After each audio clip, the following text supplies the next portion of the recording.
बुस्पिरोन बुस्पिरोन is non सीडेटिंग एंजियोलिटिक। अब क्योंकि एंजियोलिटिक है तो हम इसको यूज़ कर सकते हैं एंजाइटी ट्रीट करने के लिए, and it is non sedating. Non sedating का मतलब इसकी वजह से कोई सुकून नहीं आएगा, नींद नहीं आएगी। सो हम इसको यूज़ कर सकते हैं ऐसे पेशेंट्स में जिन्होंने ड्राइविंग करनी हो। तो अगर सारे सिडेटिव हिप्नोटिक्स के मैकेनिज्म ऑफ एक्शन की बात करें तो इसमें दो रिसेप्टर्स आएंगे। पहला रिसेप्टर जिसे हम कहेंगे गाबा ए रिसेप्टर, दूसरा रिसेप्टर जिसे हम कहेंगे 5-HT1 A receptor which is a 7 trans membrane segment receptor जो कि सेरोटोनिन से रिलेटेड है। सो इसके 7 डिफरेंट सेगमेंट्स हैं और ये सारे के सारे सेगमेंट्स जो हैं वो ट्रांस मेम्ब्रेन है। सो अगर पहले गाबा ए की बात करें तो इसके ऊपर डिफरेंट साइट्स हैं।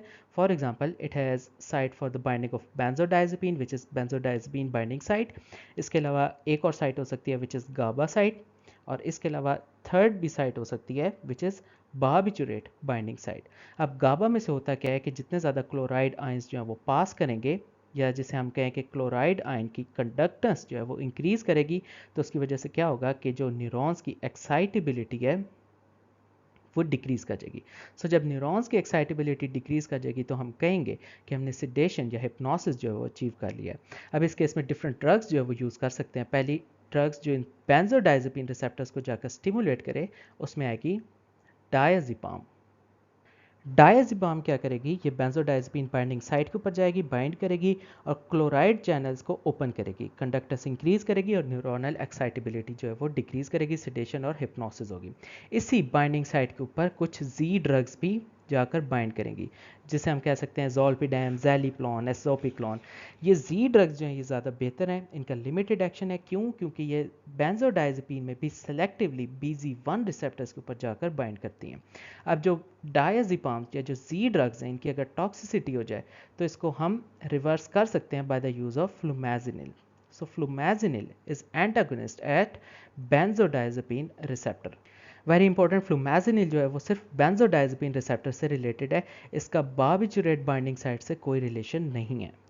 इसके अलावा कुछ हम बार्बिचुरेट्स यूज़ कर सकते हैं, फॉर एग्जांपल एमोबार्बिटल, सिकोबार्बिटल। वो क्या करेंगे, इस बार्बिचुरेट बाइंडिंग साइट के ऊपर जाएंगे, एक्शन जो है पोटेंशिएट करेंगे, क्लोराइड आयंस की जितनी भी कंडक्टेंस है उसे ट्रिमेंडसली इंक्रीज करेंगे। So barbiturates bind to the barbiturate binding site on GABA A receptors, जिसकी वजह से कंडक्टेंस इंक्रीज करेगी और एक्साइटेबिलिटी जो है वो डिक्रीज करेगी। और इसमें आ सकता है एमो बार्बिटल। अब एक इसमें बहुत मज़े की बात कि इवन एट हायर कंसंट्रेशन, तो क्या होगा कि even in the absence of these barbiturates the channel is still going to work. Then finally 5-HT1A which is serotonin related receptor से related भी हमारे पास कुछ ना कुछ ड्रग्स हैं। फॉर एग्जांपल हम यूज़ कर सकते हैं बसपायरॉन, और ये क्या करेगा, it is partial agonist at 5-HT1A receptor. So यहाँ पर जाकर एगनिस्ट का काम करेगा और क्या करेगा, जो प्री साइनेप्टिकली फायरिंग हो रही थी सेरोटोनर्जिक न्यूरॉन्स की उसको जाकर इनहिबिट करेगा, जिसकी वजह से सिडेशन या हिप्नोसिस जो है वो हम अचीव कर लेंगे। तो अगर स्पेसिफिकली बुस्पिरोन के मैकेनिज्म ऑफ एक्शन की बात करें तो बुस्पिरोन 5-HT1A which is a serotonin receptor, इसके ऊपर एगनिस्ट है। अब ये जो 5-HT1A रिसेप्टर है this is a 7 trans segment receptor, और ये डिफरेंट जगहों पर हो सकता है। फॉर एग्जांपल ये डॉर्सल रैफे न्यूक्लियस पे भी हो सकता है और ये अमिगडाला पे भी हो सकता है। सो अगर डॉर्सल रैफे न्यूक्लियस पे है तो बुस्पिरोन जो है वो प्री साइनेप्टिकली काम करेगी और जितने सेरोटोनर्जिक न्यूरॉन्स हैं उनकी जो फायरिंग हो रही है उसको इनहिबिट करेगी। और अगर अमिगडाला पे काम करेगी बुस्पिरोन तो यहाँ पर पोस्ट साइनेप्टिकली एक्ट करेगी, जिसकी वजह से क्या होगा, non sedating anxiolytic action show होगा। फार्माकोकाइनेटिक्स की बात करें तो buspirone is given orally, it has significant first pass metabolism. इसकी हाफ लाइफ जो है वो 2 to 3 आवर्स है, लेकिन मेटाबोलाइट्स की वजह से इसके जो इफेक्ट्स हैं वो काफ़ी लॉन्ग लास्टिंग हो सकते हैं।